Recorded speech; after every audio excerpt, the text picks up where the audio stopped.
तो चलिए आज की एक नई वीडियो आ चुकी है। इस वीडियो में हम बात करेंगे 2.3 के कुछ एग्जांपल्स लेके मैं आपको बेसिक कराने वाला हूं। मैं आपको 2.3 का एक्सरसाइज इस वीडियो में नहीं कराने वाला, बेसिक है। तो आप ये सोच के मत स्किप कीजिए कि 2.3 में आपको नहीं कराने वाला, बट 2.3 का जो बेस है वो कराने वाला हूँ। अगर ये आ गया तो मैं डेफिनेटली आप लोगों को कह सकता हूँ कि आप लोग इस 2.3 के हर एक क्वेश्चन को आसानी से कर सकते हो लॉजिक समझने के बाद। तो मैं लॉजिक्स भी समझाऊंगा कुछ, बट इस वीडियो में नहीं। इस वीडियो में हम बात करेंगे बेसिक के ऊपर। तो चलिए शुरू करते हैं बेसिक। बेसिक से पहले आप लोग छोटा सा जो आप 8th क्लास में पढ़ कर आए हैं वो छोटा सा बेसिक देख लीजिए। वो बेसिक आप क्या पढ़ के आए हैं?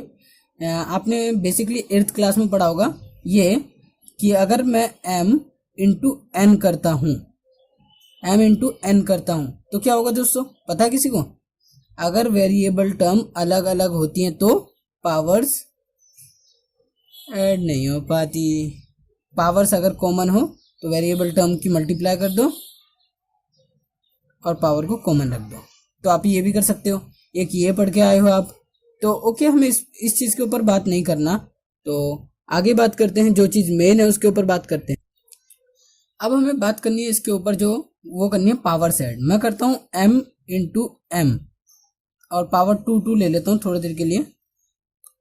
अगर आपका बेस सेम है, अगर वेरिएबल यानी चर संख्या का बेस सेम है, वेरिएबल टर्म का बेस सेम है, तो वेरिएबल टर्म कॉमन रहेगा, पावर्स ऐड हो जाएंगी।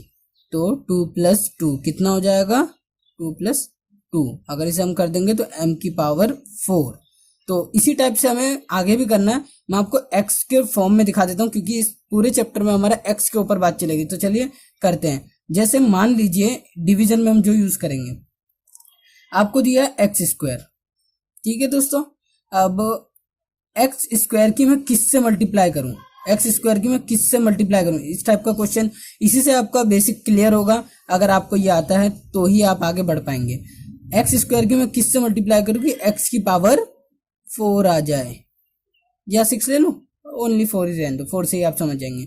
एक्स स्क्वायर की किससे मल्टीप्लाई करूं? यहां देखिए दोस्तों, एम स्क्वायर की एम स्क्वायर में मल्टीप्लाई हुई तो एम की पावर 4 कब हुई थी? पावर्स ऐड हुई थी। तो एक्स की, अब देखिए मैं यहाँ पे y तो ले नहीं सकता क्योंकि बेस सेम रखना पड़ेगा पावर के लिए। यहाँ पे मैंने आपको बता दिया बेस सेम होगा तो बेस कॉमन आ जाएगा। तो ऐसे ही एक्स स्क्वायर ही लेना पड़ेगा मुझे, तब x square into x square, x की पावर 4, पावर ऐड हो जाएंगी, पावर्स ऐड हो जाएंगी इन दी मल्टीप्लाई केस।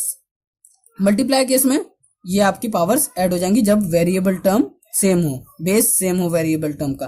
तो चलिए आगे बढ़ते हैं। अगर आई होप आपको ये छोटी सी बात समझ में आ गई होगी। ये प्लस का निशान जो है मैंने सिर्फ इस चीज के लिए लगाया है, तो आप लोग कंफ्यूज मत होना। चलिए एक एग्जांपल मैं उठा लेता हूँ यहाँ पे, सिंपल सा छोटा सा एग्जांपल उठाएंगे। अभी हम पहले छोटे से स्टार्ट करेंगे, उसके बाद आगे बढ़ेंगे। तो छोटा सा एग्जांपल है मेरे पास, x प्लस 2 डिवीजन कर रहे हैं, तो ऑब्वियसली डिवीजन वाला ही क्वेश्चन हम करेंगे। तो 2x square plus 3x, 2x square plus 3x plus 1। देखिए दोस्तों, अब इसे हमें डिवाइड करना है। अब इस डिवाइड को देखते हैं ना, आप लोग डर जाते हो। डर क्यों जाते हो मैं बताता हूँ। आप x को देख के डरते हो, x से आप डरते हो। पहले मैं आपको छोटा सा एक साइड में एग्जाम्पल, रफ एग्जाम्पल दिखा देता हूँ। रफ एग्जाम्पल क्या है? अगर आप, मैं कहूँ आप लोगों को कि 6 को आप डिवाइड कीजिए 12 से, यानी 12 को डिवाइड कीजिए 6 से, तो आप कहोगे डायरेक्टली डिवाइड करके आप मुझे दिखा दोगे कि हाँ यहाँ 2 आएगा, यहाँ 12 आएगा, खत्म कहानी। ऐसा आप मुझे करके दिखा दोगे। बट एक छोटा सा और मैं रफ पेज ले लेता हूँ, थोड़ा सा पार्ट कवर कर लेता हूँ। अब इसी चीज को अब अगर जैसे यहाँ पे लिखा हुआ है वही चीज है दोस्तों, बस ये 6 एक ही बार में लिखा हुआ है, यहाँ 2 बार में लिखा हुआ है। तो 6 को भी ऐसे लिख लेता हूँ। मान लीजिए ऐसे लिखता हूँ, 4 ले लेता हूँ, 4 प्लस 2। 6 को मैं ऐसे लिख सकता हूँ, 4 प्लस 2, और अंदर जो 12 था उसे मैं क्या लिख सकता हूँ? कुछ भी लिख सकता हूँ, 6 प्लस 2 प्लस 4, ऐसे लिख सकता हूँ 12 को। ओके, 12 को ऐसे लिख सकता हूँ। तो अब देख लीजिए 4 के टेबल में 6 आता है? ओ, ये तो नहीं आता। बट जैसे हमें डिवीजन सिखाया गया है उसके अकॉर्डिंग तो हम कर सकते हैं। कि 1 टाइम में 4 आएगा, क्योंकि हमें मिनिमम लेना पड़ता है, ना कि मतलब मैक्सिमम लेना पड़ता है, बट जो मैक्सिमम 6 है हमारा, उससे ऊपर नहीं जाना, हमें उससे नीचे नीचे की वैल्यू लेनी है, तो हमने 4 ले लिया। तो सेम इसी टाइप से अब इस 1 की इस दूसरे टर्म में भी मल्टीप्लाई करनी है, 2 1 जा 2, और किस में आएगा, ये प्लस का, ये भी प्लस का, तो 2 1 जा 2। अब इसे करते हैं, तो ऐसे ही हम आगे इस क्वेश्चन को भी करेंगे इसी टाइप से। यही क्वेश्चंस होते हैं, वो कुछ और नहीं होते। तो चलिए इन क्वेश्चन को हटाते हैं। अब बात करते हैं डिविजन्स के ऊपर। डिविजन्स बड़े सिंपल है, सेम ऐसे ही होते हैं जो मैंने यहाँ पर बताया आप लोगों को। देखिए, अब मैंने थोड़ी देर पहले आपसे बात की थी, मैंने छोटा सा एग्जांपल लिया था, बट उसमें पूरी बात नहीं बताई मैंने आप लोगों को। एक्स स्क्वायर, अब मुझे जो मैंने आपको यहाँ पे जो बताया था एक्स की पावर 4, वही अब मैं यहाँ पे बात करूंगा। तो एक्स स्क्वायर मैं कहूंगा एक्स स्क्वायर, एक्स स्क्वायर आप यहाँ पे ध्यान दीजिए दोस्तों, इस पे अभी मत ध्यान दीजिए। एक्स एक्स की मैं किससे मल्टीप्लाई करूं कि मुझे एक्स स्क्वायर मिल जाए। ऑब्वियसली अगर मैं आपको साइड में दिखाऊं, एक्स की मैं मल्टीप्लाई करता हूँ, एक्स का मतलब है एक्स की पावर 1, तो एक्स स्क्वायर आएगा। एक्स की मैं एक्स में मल्टीप्लाई करूं, ऑब्वियसली एक्स की मल्टीप्लाई एक्स में करी तो एक्स स्क्वायर आ गया। ओ, एक्स स्क्वायर तो आ गया, बट यहाँ पे तो 2 भी है, तो ये 2 भी ही लाना है आपको। तो 2 कब आएगा, जब आप 2 से भी मल्टीप्लाई कर दोगे। लो कर दिया मैंने 2 से मल्टीप्लाई, तो 2x स्क्वायर आ गया। एक बात और ध्यान रखने वाली बात जो है दोस्तों, वो ये है कि ये जो पहला फर्स्ट टर्म होता है वो हर बार आपका मैच होना चाहिए, मतलब सेम होना चाहिए, नहीं तो आपका क्वेश्चन गलत होगा। देखिए कैसे करना है मैं बताता हूँ। अब फर्स्ट टर्म को आप देखते हैं किससे मल्टीप्लाई करने पर आ रहा है, ठीक है। फर्स्ट टर्म को मैच कर लिया, सेकंड टर्म को इससे मल्टीप्लाई कर दें, बस जैसे फर्स्ट टर्म को किया मल्टीप्लाई, वैसे सेकंड टर्म को भी बस फर्स्ट टर्म में हम मैनेज करते हैं कि ये सेम होना चाहिए, ठीक है। समझ रहे हैं आप मैं क्या कहना चाह रहा हूँ? मैं ये कहना चाह रहा हूँ ये जो फर्स्ट टर्म है वो दोनों सेम होने चाहिए। अगर सेम नहीं हो रहे, साइन भी सेम होना चाहिए, अगर ये पॉजिटिव है तो ये भी पॉजिटिव ही होना चाहिए, ठीक है। तो उसके बाद सेम प्रोसेस, जैसे इसे मल्टीप्लाई किया इसे भी मल्टीप्लाई करो। 2x के साथ 2 की मल्टीप्लाई करी तो क्या आएगा, यहाँ साइड में देख लीजिए, 2 इंटू 2x क्या आएगा, 2 इंटू 2 4, और x ओनली x, तो 4x। एक्स वाली टर्म यहाँ पे कहाँ पे, यहाँ पे, तो इसके नीचे जस्ट लिख लीजिए। अब ये भी देख लीजिए, ये भी प्लस में है, प्लस का क्योंकि यहाँ पे नेगेटिव साइन नहीं दिया हुआ, इसका मतलब पॉजिटिव है, और यहाँ पे भी पॉजिटिव है, इसका मतलब यहाँ पे भी पॉजिटिव ही आएगा। तो अब दोनों टर्म खत्म हो चुकी है, तो यहाँ पे एक लाइन खींच लीजिए आप लोग, ऐसा इसे डिफाइन करने के लिए कि यहाँ तक हम कर चुके हैं। तो चलिए अब करना क्या है, जो साइन है उसका अपोजिट है, पॉजिटिव साइन है तो नेगेटिव का साइन, पॉजिटिव साइन है तो नेगेटिव का साइन, तो ये 0 हो गया आपका। नेक्स्ट टर्म -4x, -4x में से अगर आपके 3x जाएंगे तो बचेगा माइनस का x। अगर इसमें आपको डाउट है तो आप बेसिक मैथ्स वाली वीडियो जरूर देखना, मेरी बेसिक मैथ्स वाली। अगर मुझे आप कमेंट कर सकते हैं, नहीं तो मैं एक और वीडियो बना दूंगा इसके ऊपर। फिलहाल आगे बढ़ते हैं, -x और जो बचा है वो आप लिख लीजिए प्लस का 1। तो जो मैंने पहले कहा था वही हम फॉलो करेंगे। मैंने क्या कहा था, अब यहाँ तक की बात को आप भूल जाइए, जो मैंने ये यहाँ तक की जो बात हुई ना आप भूल जाइए। अब ऐसा समझिए कि यहाँ से अब हमारा नया डिवाइड शुरू हुआ है, जिसे फिर से हमें x+2 से डिवाइड करना है। ऐसा आपको लिखना नहीं है एग्जाम में, और ना ये ब्रैकेट बनाना है, ये तो मैंने आपके लिए बना दिया बस ऐसे ही। अब वही समझिए जो प्रोसेस यहाँ किया है कि 2x स्क्वायर क्या कब आएगा, x की मैं किससे मल्टीप्लाई करूं कि 2x स्क्वायर आ जाए, तो ऐसे ही सेम x की मैं किससे मल्टीप्लाई करूं कि माइनस का 1 आ जाए, माइनस का x आ जाए। तो -1 से अगर मैं x की मल्टीप्लाई -1 से करता हूं तो माइनस का x मिल जाता मुझे। आप देख लीजिए, x 1 सा x, plus minus minus, okay कोई प्रॉब्लम नहीं। चलो आगे बढ़ते हैं, -x। अब देखिए -1 की 2 के साथ भी मल्टीप्लाई कर लीजिए इसी टाइप से, तो प्लस का 2 माइनस का 2, प्लस माइनस माइनस, 2 1 जा 2। अब साइन चेंज कर लीजिए, प्लस प्लस, ओके ये खत्म, 0 1 और 2 मिलकर क्या आ गया 3। तो हमारा जो नीचे अभी बचा है, जो हमारे रिमाइंडर बचा है वो बचा है 3, शेषफल 3 बचा है। तो यह क्वेश्चन यहाँ खत्म, हमें हो चुका है ये क्वेश्चन खत्म, बहुत ही सिंपल था। एक और एग्जांपल ले लेते हैं इसी के लिए, छोटा सा एग्जांपल, सिंपलेस्ट एग्जांपल लेंगे तो ज़्यादा सिंपल होगा। ले लेते हैं 3x3, इस पेज में नहीं नेक्स्ट पेज में ले लेता हूँ क्योंकि थोड़ा लॉन्ग होने वाला है, तो देखते हैं।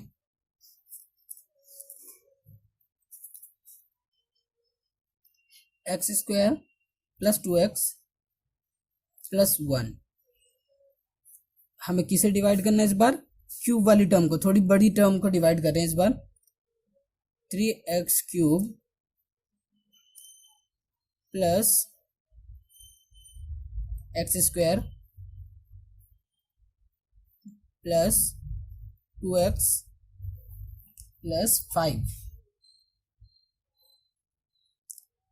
इस बार हमें इसे डिवाइड करना है। तो एक चीज आप लोग ध्यान दीजिए कि मैंने अभी पहले थोड़ी देर पहले क्या कहा, नहीं बिफोर, मतलब एक वीडियो में मैंने पहले जो वीडियो बनाई है मैंने उसमें बताया अगर आप x की पावर, किसी इक्वेशन में x की पावर क्यूब है यानी 3 है, तो इसका मतलब क्या है, उसके कितने जीरोज निकलेंगे?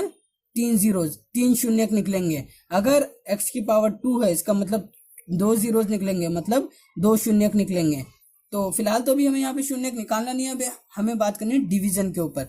डिवीजन अगर आप लोगों को आ गया इस वीडियो से तो बढ़िया है, आगे के जो 2.3 हमारी एक्सरसाइज है पूरी की पूरी आसान होने वाली है अगर डिवीजन आ गया तो, नहीं तो आपको बहुत मुश्किल होने वाला है। तो चलिए फिर से वही बात करते हैं, एक्स स्क्वायर की मैं किससे मल्टीप्लाई करूं? इस एक्स स्क्वायर की मैं किससे मल्टीप्लाई करूं कि मुझे एक्स क्यूब आंसर मिले? ठीक है, आंसर तो हमें पता है एक्स क्यूब चाहिए, 3 की हम बाद में बात करते हैं, पहले एक्स क्यूब चाहिए। तो किस में मल्टीप्लाई करूं? एक्स स्क्वायर की मल्टीप्लाई करोगे आप एक्स की पावर 1 में यानी एक्स में, तो यहाँ पे एक्स लिख लेते थे, तो ये आ गया x cube. Okay, x cube तो आ गया, बट मुझे चाहिए क्या? 3x क्यूब, यानी 3 और ले लीजिए, यहाँ पे मैंने 3 भी ले लिया, 3x क्यूब मुझे मिल चुका है यहाँ पे। तो अगर मैं 3x से मल्टीप्लाई करूंगा एक्स स्क्वायर की तब जाके 3x क्यूब मुझे मिलेगा। ठीक है, तो मैंने इसकी जैसे मल्टीप्लाई करके ये आंसर लाया हूँ, सेम इसकी भी मल्टीप्लाई करनी है, इसकी भी मल्टीप्लाई करनी है। तो 2x में 3x की मल्टीप्लाई करेंगे, 2x इंटू 3x, x की पावर ऐड हो जाएंगी, 1 + 1 2, मल्टीप्लाई में पावर्स ऐड होती है, मैं पहले ही बता चुका हूँ स्टार्टिंग में वीडियो को। अगर नहीं समझ में आया तो आप दोबारा इस वीडियो को स्किप मत कीजिए, बैकवर्ड करके दोबारा देख सकते हैं। अब नंबर्स की मल्टीप्लाई डायरेक्टली कर दीजिए, 2 × 3 6, तो 6x स्क्वायर, इसकी मल्टीप्लाई इसमें करी तो क्या है 6x स्क्वायर, इसको स्क्वायर वाली टर्म कहाँ पे? यहाँ पर, तो हम आराम से करते हैं 6x स्क्वायर। ओके, तो सेम 3x की मल्टीप्लाई अब 1 में भी करनी है, तो 3x 1 × 3x, किसी भी नंबर की हम 1 से मल्टीप्लाई करें तो वही आंसर आता है। तो चलिए, मैंने क्या कहा था, जैसे यहाँ पे सब हर एक चीज़ की मल्टीप्लाई हो जाए उसके बाद आप एक लाइन खींच लीजिए जिससे आपको पता चल जाए कर चुके हैं। बस साइन अपोजिट, पॉजिटिव है नेगेटिव, पॉजिटिव है नेगेटिव, पॉजिटिव है नेगेटिव। ओके, ये तो 0 हो गया। फर्स्ट टर्म ऑलवेज 0 आना चाहिए, अगर नहीं आ रहा तो इसका मतलब आपका क्वेश्चन, मतलब आपका आंसर गलत हो रहा है या तो क्वेश्चन में कोई मिस्टेक है। ओके, आगे बढ़ते हैं। माइनस का 6x स्क्वायर में से एक्स स्क्वायर गया तो माइनस का 5x स्क्वायर रिमाइंडर रह गया, और माइनस के 3x में से 2x गया तो माइनस का x और प्लस का 5x। देखिए क्या हाल चल रहा है। आगे चलिए, आगे बढ़ते हैं। तो सेम यहाँ पे अभी आपको डिवाइड का फिर से ये ब्रैकेट सा नहीं बनाना है, आपको डायरेक्टली इससे करना है। मैंने जो पीछे बनाया था वो सिर्फ आपको समझाने के लिए किया था। चलिए फिर से इस पार्ट को आप भूल जाइए, इस वाले पार्ट को आप ऐसे समझिए, आपको वीडियो में कैसे दिख रहा है कि नहीं पता नहीं, वीडियो में आई थिंक दिख रहा होगा। इस वाले पार्ट को आप भूल जाइए, आप फिर से क्या कीजिए, इससे इस वाले पार्ट को जो है इससे फिर से डिवाइड कीजिए, फिर वही प्रोसेस करना है हमें जो हम पहले कर चुके हैं। तो चलिए आगे बढ़ते हैं, वही प्रोसेस सेम। अब मैं एक्स स्क्वायर की किससे मल्टीप्लाई करूँ कि मुझे माइनस का 5x स्क्वायर मिल जाए। तो एक्स स्क्वायर तो यहाँ पे पहले से, यहाँ पे भी, इसका मतलब मुझे किस में मल्टीप्लाई करनी है। अब देखिए साइन भी मैनेज करना है। अब मैं किसकी मल्टीप्लाई करूँ, मुझे माइनस का चाहिए, इसका मतलब माइनस के टर्म में मल्टीप्लाई होनी चाहिए। माइनस के 5 में अगर मैं मल्टीप्लाई करूँ, माइनस के 5 में एक्स स्क्वायर की, माइनस के 5 में एक्स स्क्वायर की, तो मुझे क्या मिल जाएगा, माइनस का 5x स्क्वायर। ओके, कोई डाउट? चलिए आगे बढ़ते हैं। माइनस का 5x स्क्वायर, एक एक चीज़ सेम होनी चाहिए जो फर्स्ट टर्म की। ओके, मैं पहले भी बता चुका हूँ, इसमें भी एक एक चीज़ सेम होनी चाहिए, क्योंकि हम साइन अपोजिट करेंगे तो वो फिर सब्ट्रैक्ट होके ख़त्म हो जाएगा। ठीक है, तो ऐसे ही अब मिल चुका है हमें टर्म। अब -5 की प्लस के 2x में मल्टीप्लाई कीजिए, तो प्लस के 2x में मल्टीप्लाई करेंगे तो प्लस माइनस तो माइनस ही आएगा। ओके, और 5 × 2 10 और ओनली x। अब -5 की 1 में मल्टीप्लाई कीजिए तो -5। ओके, अब साइन अपोजिट कर दीजिए, प्लस प्लस प्लस। ओके, इतनी बार तक समझ में आ रही है? फर्स्ट टर्म ऑलवेज जीरो होना चाहिए, ये ध्यान में रखना। अब यहाँ आएगा हमारा पॉजिटिव। अब देखिए 10x माइनस x क्या आएगा, क्या आएगा, जल्दी कमेंट कीजिए। 9x। अब काफ़ी लोग कहेंगे ये माइनस का 10 है, माइनस का 10 नहीं, साइन अपोजिट करने के बाद जो ये साइन होता है इसी से इसे रिप्रेजेंट किया जाता है, ठीक है। और ये माइनस का x है, तो 10x में से 1x माइनस हो गया, सब्ट्रैक्ट हो गया, इसका मतलब 9x हमारे पास रिमाइंडर रहा। तो ऐसे ही प्लस का 5 और ये भी प्लस का 5, तो प्लस का 10। अब एक चीज़ आप लोगों को और बताना चाहूँगा कि जो छोटी सी चीज़ ये है कि अगर आपका ये जो आपका रिमाइंडर बचता है उसकी पावर इस वाले x की पावर से कम है, तो इसका मतलब उतने वो वहीं पे रहेगा। जैसे मतलब उसके आगे हम क्वेश्चन को नहीं बढ़ा सकते, उससे आगे हम कुछ नहीं कर सकते, क्योंकि अब ये जो है ये वाली टर्म इससे छोटी हो गई। जैसे आपका पॉइंट वाले डिवाइड आप करते थे डेसिमल्स वाले।